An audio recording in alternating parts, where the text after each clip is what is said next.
Depot devoid.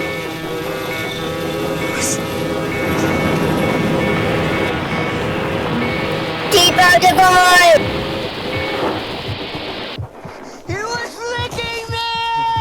Depot devoid. Haha! I didn't have to start it the same way I normally do. Not this time, but maybe next time. Probably. If there is a next time, it's been so long since there was a next time, Ted. Hey, we're doing better than we were before the last break. Well, okay, so here's the thing, ladies and gentlemen. Ever since Ted got a promotion and is having to move to another state or whatever, he suddenly thinks he's super hot shit. And this podcast that nobody listens to and he doesn't get paid for is suddenly like not his number one priority. It's fucking crazy. I cannot wrap my head around this. And so basically, it's been a minute since we recorded an episode of the Depot Devoid. And so my solution is this. A while back, only emotional blackmail, Ted. A while back, Ted, it was Ted's idea that that we watched the movie Ravenous, which came out, around 2000 or so. I want to say it was closer to 99, but I don't know. I don't really. Yeah. Let's say 99. There is not any way for us to verify that information. So we're going to say it happened in 1999. I had not seen it since around then. This was a few weeks ago, and we were going to watch Ravenous and then record an episode about that. And so we watched Ravenous, but we never recorded an episode about that. That's because we watched another movie and did that instead. It's a better story if it just never happened. And the better story always wins. Just ask any of the movies we have covered on this podcast. Fair. So, my idea was that we will instead record an episode based upon our memories of that time we watched Ravenous, and that is the movie we're going to talk about tonight. And I don't know about you, but my recollection is less than crisp. And so this is going to be mind like a steel trap. I know everything. Excellent. Then to begin with, Ted, tell me and our listeners, what is the story of the movie Ravenous? Well, based upon the previews of the movie, I thought it was going to be a really scary, upsetting, spooky movie about cannibalism in the 1800s in a forested, weird area, and it was going to get really dark and really scary. And then when I watched the movie the very first time, and it's like talking about what's going on in the beginning, and then it says, "Eat me." I'm like, fuck. They disguised a comedy, and I didn't even see it coming. It is definitely on the comical side. I remember it being I remember it being grosser than I kind of thought it was going to be. Well, I mean, it did have the pedophile principle from Ferris Bueller's Day Off in it. So, I mean, it is disgusting. But that's just real life. That's not the movie. In the reality of the movie, there's no reason to believe that the character played by Jeffrey Jones is in fact a pedophile. Who, in fact, probably also hung out with Jeffrey Epstein and Donald Trump on that little island where they did all of the things. Did they do dudes on Epstein Island? Because I'm pretty sure that his thing was like just barely pubescent young men. I don't remember what his kink is, dude. I just remember watching him get arrested in like the late '90s or early 2000s on Look, TV, and being you're like, the "Oh, one. eh." You're the one who's going on and on about it. So I Hey, figured it look, was look. of particular prurient interest to you. He ruined a very particular movie for me because now I can no longer say I no longer require human food without doing an impression of him. I I feel like you are probably in the minority of people for whom Howard the Duck wasn't ruined by other means. Like every aspect of Howard the Duck. It's one of my favorite. It's an awful movie, but boy, do I love it. Uh, Yeah. I, of course, bought it when it came out on DVD, and then somewhere along the line, I lost it, and I bought it again after I moved here, which means I assume it is a pretty narrow category of people who bought Howard the Duck on DVD twice. And Have you ever watched no that regrets. movie and realized that that movie was fueled 100% by cocaine in the '80s? I don't know if it's 100%, but I'm pretty sure that they didn't pay anyone cash. it's a little out there. It definitely does not fairly represent the comic book series Howard the Duck on which it is purportedly based. No, but since we're talking about Howard the Duck on this episode, I think that we should probably take into account the fact that literally people were paid in duck penis and cocaine. You forgot about duck boobies. They weren't paid in those. We just got to see them. All right. Well, I think we're veering off topic because I think you're eager to change the subject because your choice to recommend the movie Ravenous reveals once again your deep personal interest in eating people. And Hey. Eating people when we watched Fresh, I said it was a good comedy and I appreciated it, and cannibalism's wrong. However, Matt, superpowers developed by cannibalism fucking sold me. that was my takeaway from this movie that was actually kind of a surprise. And yeah, I remembered very little about it, and I definitely did not recall that Ravenous is well. The term I used the other day was that it was Popeye the Sailor Man, but with human flesh instead of spinach. Yeah, it And was the quintessential detail about the whole movie that I remember the most. I did not. I remembered, like, my memory of this movie was largely like production design. Like I remember the kind of grubby coldness of it, and I remember the caked in bloodness of it, and the general sense of filth. But I did not remember that it literally is a story about how eating people gives you superpowers. And when that became the story, I was like, oh, of course, that's why Ted loves this movie.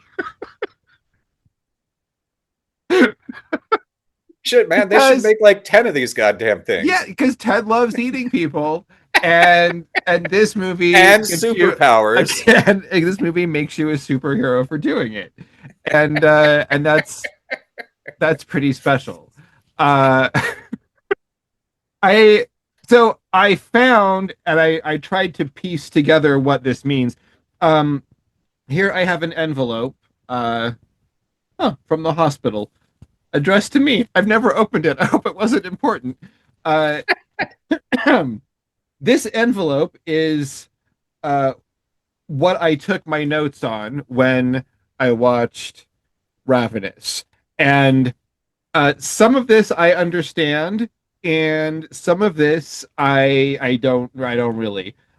So this is my understanding of the movie is 1847 Mexican-American War. I wrote that down. I'm pretty sure it was a title card in the movie. So I'm fully situated. Because if there's one thing that I know, it's what America was like during 1847 in the Mexican-American War. So I'm right there. It's like we're both right there. Yeah, it's like I'm living it myself. My next note says ... and David Arquette. So I would have put ... and Patricia Arquette's little brother. I think it was appeared on the screen as and David Arquette at the end of the credits. I think he was the last guy, which is weird. Like that's some cachet. Like you have to have like your name has to mean something to be the and in a movie, and considering the people in this movie, it's interesting that he would be the and, which according to my notes he was. So I'm going to assume this is accurate. Banished to Fort Spencer. So now I'm remembering our main character, Guy Pearce, aka Felicia from The Adventures of Priscilla, Queen of the Desert. Ta-da! This is or the guy from one of my least favorite movies, Memento. I saw that once, don't remember it. But this is definitely a prequel to The Adventures of Priscilla, Queen of the Desert. This is what happened right before that. He was banished to Fort Spencer. I don't know what for. I'm going to go with cowardice. Let's say cowardice. Probably. Yeah, he didn't need enough people. And then I wrote, I don't believe Robert Carlyle's story. He doesn't look like he ate sparingly. So we have banishment, and then we have a terrifying tale of exile and being stranded and being forced into acts of cannibalism. And it was horrifying. And he was really sad about it, I think. He said, probably. And he wouldn't lie, right? Is that what happened in the movie? He probably just pretended to forget how much he liked it, like in Memento, when he pretended to not have a memory. Then I wrote Wendigo / cannibal thing. So I believe the story here is the local tale is that if you consume human flesh, you become a monster. You become the Wendigo, which is like a cannibalistic monster that can never stop. Right, but it turns out that that's a lie that they tell. Basically, the same as when the bad guys on Scooby-Doo dress up as monsters to scare people away, to keep them from getting at their fortune. Because the reality is that if you become a cannibal, it gives you superpowers and you become unstoppable, and you're just a powerful, like sexy, strong, like man-eating machine. And they don't want you to know that because obviously, you know, in the hands of the white settlers, that might be a power that they would abuse. We don't necessarily want them to have the power to consume all of their townspeople around them. Yeah, we want to eat them so that we have the superpowers, and they're gone. Exactly. That would be the best case scenario. I mean, it's essentially a good tale about eat the rich. Except we didn't have any rich people to eat. Yeah, the division, the gap in the means and wages was maybe less extreme there. Everyone was kind of gross. Yeah. It wasn't a pretty place. Yeah. So I think that the lesson that we get from Ravenous is and I think that Felicia figures this out. Ta-da! That the power of the cannibal superhero or Wendigo is not to be trusted in the hands of heroin addicted Scotsmen like Robert Carlyle, and so they have to figure out a way to stop him. And I don't remember exactly how that happened because that was a long time ago best now. Part of the movie. Chuck Norris came out. I have one note that might feed into that, but I did make a note that Mr. Dietz is alive. Howard the Duck guy, Mr. Dietz. He, I believe, after being brought back to life through the power of cannibalism, which I assume is some sort of like Christian, eat of my body metaphor, because Jesus loves resurrecting people and Jesus loves cannibalism because he feeds himself to his disciples.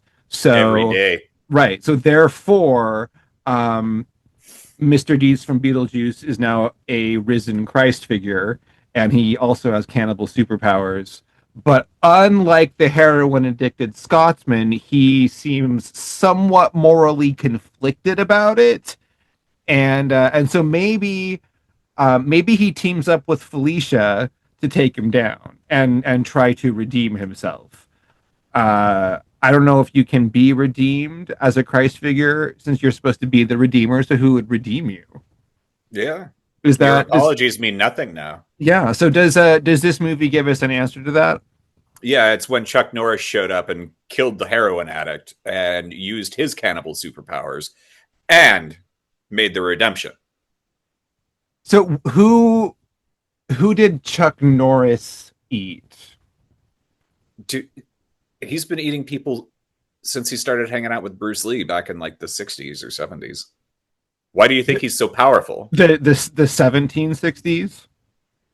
Sure. It had to be prior to 1847 Well, I mean, during the Mexican-American War. This was a movie. I was speaking about the reality of Chuck Norris and why he's so powerful. No, but I mean, in the movie, who did Chuck Norris's character eat? Not in real life. Chuck Norris's cannibal exploits are well documented in real life. I'm obviously talking about the movie. They don't have to explain that. He shows up. It's obviously Chuck Norris. He's got blood on his chin. He's been eating probably babies. Who knows? They're like fresh and easy prey. Like Christian babies? Yes. What other babies would Chuck Norris eat? Well, I mean, it is the Mexican-American War, so there are other ethnicities to choose from on your baby menu. That's not what he's going after. I mean, I don't know what they serve at Fort Spencer. Times is tough in the winter time. I'd completely forgotten that the hero of the movie in the end is actually not Guy Pearce, but Chuck Norris. Well, how does this fit in? Because my last note is bear trap with an exclamation point. So exactly what was the narrative there? I assume I remember nothing. All we know is that Felicia from Queen of the Desert and Mr. Dietz from Beetlejuice, who is now the resurrected Jesus, have teamed up to use their cannibal superpowers to bring down the heroin-addicted Scotsman. And Chuck Norris shows up, and somehow a bear trap plays into the actual climax of the story. Go. I don't remember the bear trap. Maybe that's what Chuck Norris was playing. Maybe you saw Chuck Norris and you're like, oh, it's obviously a bear trap. So he's going after the bears. You're suggesting that I mistook Chuck Norris for a bear trap. I'm suggesting that you might be using the word bear as something that maybe they're going to be really, really into Chuck. I mean, like I said, I don't remember what happened, and it's impossible to verify any of this information. So I'm Chuck Norris was making all the bears thirsty. So he's a thirst trap for bears. for the sexy bears of Fort Spencer in 1847. That was a surprising subplot. when Chuck Norris arrived, when he disguised himself upon his arrival so that we wouldn't know he was Chuck Norris, and he pretended to be a professional photographer doing a photo shoot for the Men of Fort Spencer calendar for the year 1848 upcoming. I was like, wow, I did not remember any of this. It's one of the best details of the It's movie. yeah, it's starting to come back to me now. I I was a little disappointed that he made the obvious choice to play his the photographer character, you know, as super gay because that's it's such a I mean it's a product of its time. But seeing Chuck Norris once again playing an incredibly swishy, effeminate gay character like he did in almost every movie of the 80s and 90s. Uh, it's like, you know, come on, dude, mix it up a little bit. Like, I mean, it was tired in He's a Invasion. character actor. It was tired in Invasion USA. It was overplayed in the Octagon. Like every time, like it's like his go-to move. It's just like it's stereotypical gays and eating human flesh, and it's like that's like the 1-2 punch of Chuck Norris, and that's it. That's his career, and I think that's why we kind of like aged out of our love of Chuck Norris in the United States. It's like That's we were why, yeah, that's why he retired from acting and started doing Nordic track commercials. he yeah, I mean I think that at least with the Nordic Pack commercials. Oh um shit, I think he did Total Gym. I don't fucking know, man. oh no, he definitely did Nordic Track because he liked that swishy movement because it allowed him to keep like doing that gay thing that he became known for. He's sort of like virtue signaling to the people who, you know, loved him for that and were resenting the cancel culture that removed him from the spotlight. But it was Yeah. you know, it was us moving on. You know, we had to put that behind us at some point. We had enough Norris. Norris.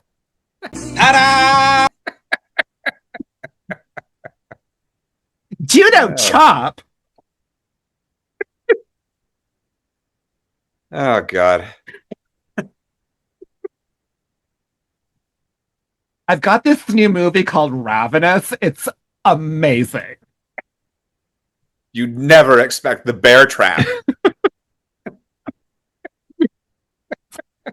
then and then when he needs that manliness at the end, he just tears David Arquette's head off, takes a huge bite out of him, does that like like Popeye thing, and like bulges his muscles, and just goes for it. I mean, he can really like credit where it's due. Like his super gay Chuck Norris is kind of tired and overplayed, but like he is really good at switching from super gay to super manly just like in the blink of an eye. Like it's a talent that a lot of people don't have. I don't have it. Like I am stuck permanently in like incredibly manly mode, and I can't get out of it. And so, you know, I respect where it's due. Strong to the finish because I ate my David. We're running out of Arquettes. Ah, God. Such a good movie. Like lot of twists and turns. I can't believe they didn't make a sequel. Maybe they did. I haven't looked. You know, there's still time. It's yeah, where I mean, if there's anything the last decade has taught us, it's that you can let all the time in the world pass before you make a sequel. Yeah, I mean, Goonies 2 is going to be a thing, and I really don't like that. I'm so upset. They made Beetlejuice just a couple of years ago, and they didn't bring back Mr. Deeds. That's probably for the best. I haven't seen the new Beetlejuice. You know, Catherine O'Hara died this past week, and Right. so we've revisited some of her work, and we watched Beetlejuice again. We watched it when it first came on HBO Max, and it didn't leave a huge impression on me, and I was like, it was kind of meh. But again, it's like there was kind of a lot hang. That's a lot of work that a sequel has to do after like 30 years. Right. And so there was a lot kind of on its shoulders, and going back to it just to think, oh, I like Catherine O'Hara and I am going to miss her and she won't do any more stuff. Um, it was all right, actually. Like I enjoyed it. It just without having any expectations on it. Like it was a decent little movie. The character of Mr. Dietz is in it, but he had recently died, and his top half was missing. So you really only see him up to like partial torso, and that was fine. It worked really well. All right. And yeah, and R.I.P. Catherine O'Hara, who also dies in Beetlejuice. So I mean, it works. I mean, Foreshadowing much? she's in it all the way through, but she's dead for like half of it. All right. It's that's the magic of Beetlejuice. She Yeah. sadly was not in Ravenous, but that would have been an interesting way to reunite her with Mr. Dietz. if right at the end she had just popped out to consume him. Well, hey, to be fair, if Chuck Norris was in it, maybe she was too. I would love to see a cannibalism charged Chuck Norris and a Catherine O'Hara who has just popped out of nowhere and eaten all of Jeffrey Jones. Just all of him. Just like unhinges her jaw like a snake and just swallows him whole, and then becomes extra powerful and teams up with Chuck Norris to take down the heroin addicted Scotsman. I want to see that too. I That really do.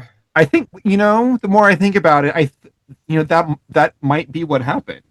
It might be. I'm kind of starting to remember that. We saw the bear thirst trap, and then we saw yeah. the snake woman eat a man. He was like, "Hey, I feel bad about my cannibalism. I need some help to rectify it." And she's like, "Gotcha." That Just movie was opened up. amazing. So good. I can't believe that I waited so long to watch it again. Oh, fuck. Yep.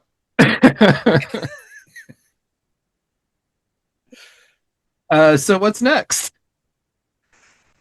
Oh, man. I don't know. I mean, part of me wants to say that I need to make you watch Memento because I'm so angry at it. And I think that you will actually hate it just as much as I do. I do not remember anything about Memento, but I feel like I remember hating it. That's kind of the only thing that I'm left with from Memento.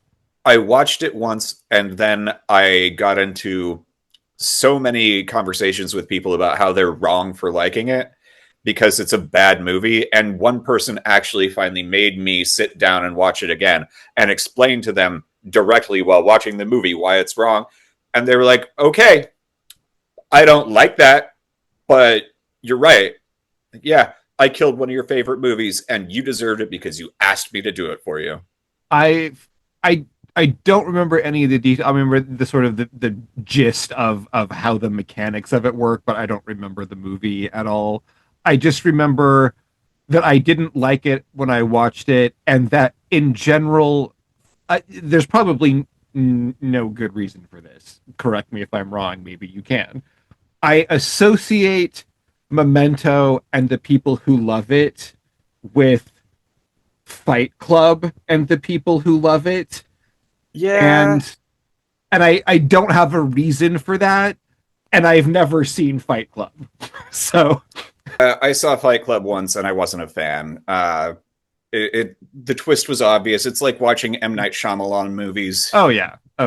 And yeah, it's like obviously I know the twist and a lot of the conversation around Fight Club, and I have less than no desire to watch it. And the fan, I don't know, there's sort of a blend of like people who were deeply into Fight Club and Memento and The Matrix when that first came out. That felt like a lot of kind of gummy overlap, and I didn't really care for any of it at all.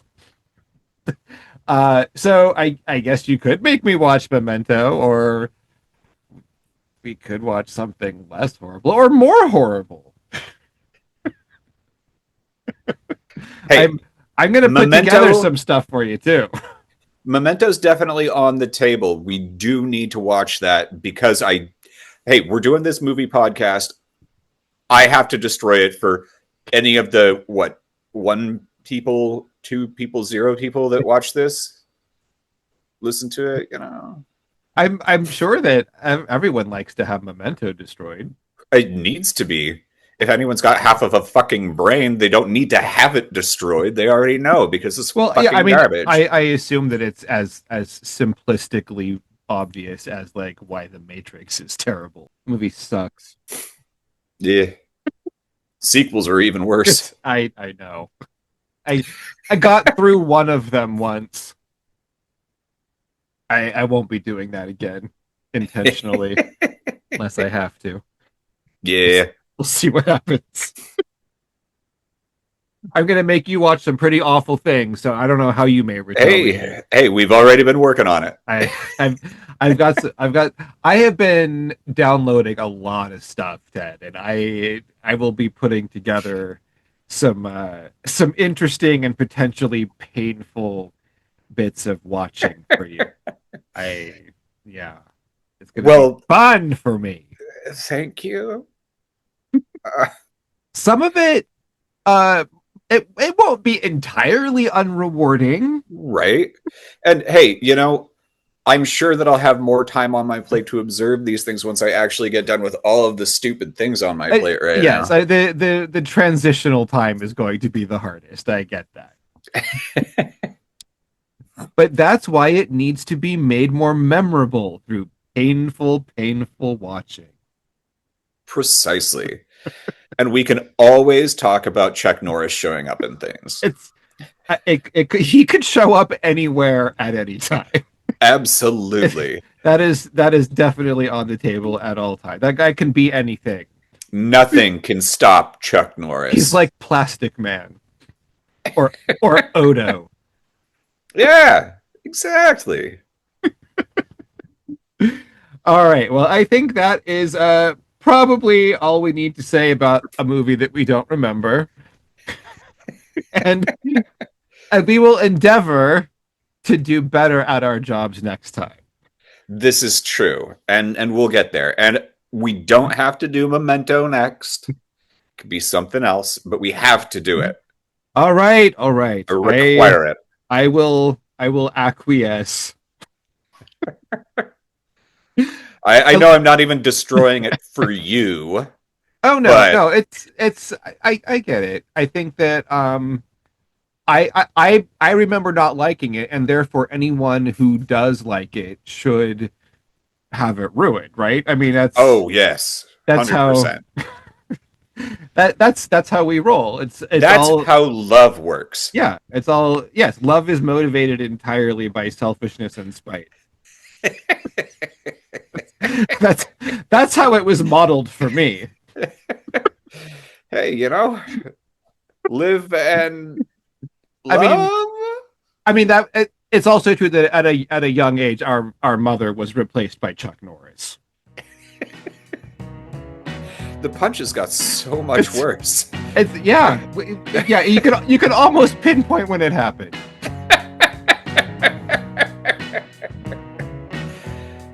Shit. Well, I love you, Ted. Love you too, Matt. I hope that you never forget Ravenous. Hold up. It's the end of the podcast, and I'm Ted Fagan. This is the Depot Devoid, and you're Matt Fagan, and we didn't introduce ourselves. That's true. I've called you Ted, but that's about it. Welcome to our episode about Ravenous. Yeah, you know what? The introduction at the end is great for the movie that we didn't remember. It fits. It fits. Everyone have a wonderful day. And watch out for those Chuck Norrises. The Depot Devoid is that place your mind goes when you've lost your train of thought. but you haven't found a new one. The Depot Devoid podcast is hosted by Matt Fagan and Ted Fagan. Depot Devoid is not hosted by Ian Fagan because he died and we miss him. Find our full video episodes at Depot Devoid Podcast on YouTube. On social media, you can find us at Depot Devoid Podcast on Blue Sky, and for now, still on Facebook and Instagram. Or you can email us at depotdevoidpodcast@gmail.com. And of course, you can listen to the show on all of your favorite podcast platforms. Ta-da!